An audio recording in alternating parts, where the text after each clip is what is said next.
As we begin to wrap up our Health Day and move to our closing panel, we want to share with you a message from Dr. Tedros Adhanom Ghebreyesus. He's Director General of the World Health Organization.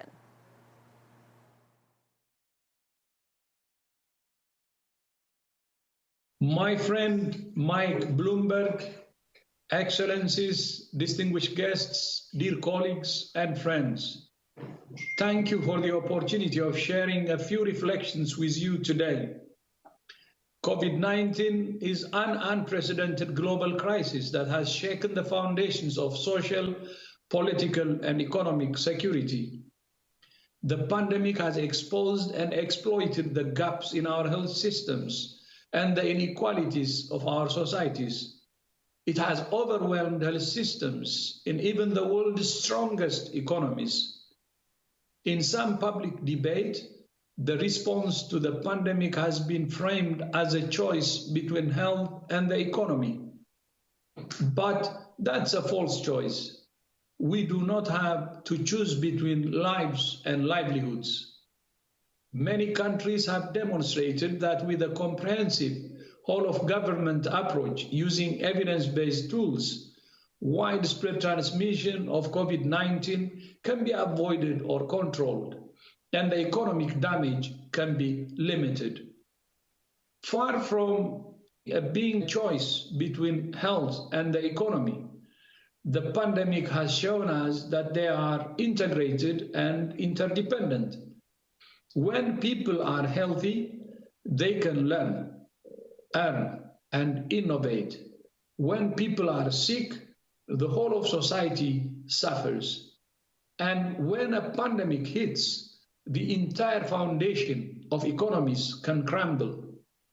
Consider this. The world spends $7.5 trillion on health each year, almost 10% of global GDP. We need to ask ourselves, are we getting value for money? WHO believes the answer is no.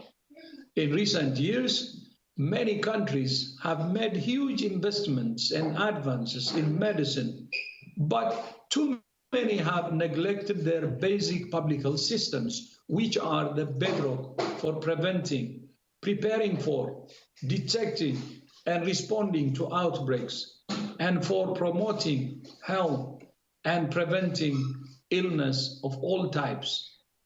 Industrialized nations spend only between 2% and 4% of their health budgets on prevention. Countries spend billions treating lung cancer instead of stopping the scourge of tobacco, treating obesity, diabetes, and heart disease instead of promoting healthy diets, treating injuries instead of making roads safer, treating depression instead of promoting mental health. WHO was established more than 70 years ago on the conviction that health is a fundamental human right, not a luxury for those who can afford it.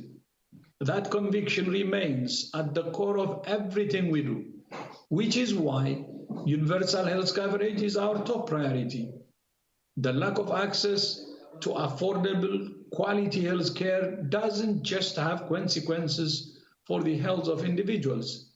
It's also a brake on social and economic development and a threat to global health security. It keeps people bogged down in poverty, saps productivity, and drains hope. Returning to the status quo is not an option. We don't just need more investment in public health. We must also rethink how we value health. The time has come for a new narrative that sees health not as a cost, but an investment that's the foundation of productive, resilient, and stable economies. To start building that narrative, WHO is establishing a new council on the economics of health for all, to focus on the links between health and sustainable, inclusive, and innovation-led economic growth. The Council will comprise leading economists and health experts and will be chaired by Professor Mariana Mazzucato, Professor of the Economics of Innovation and Public Value at the University of London, and the founding director of the university's Institute for Innovation and Public Purpose. Two lessons from the COVID-19 pandemic are clear.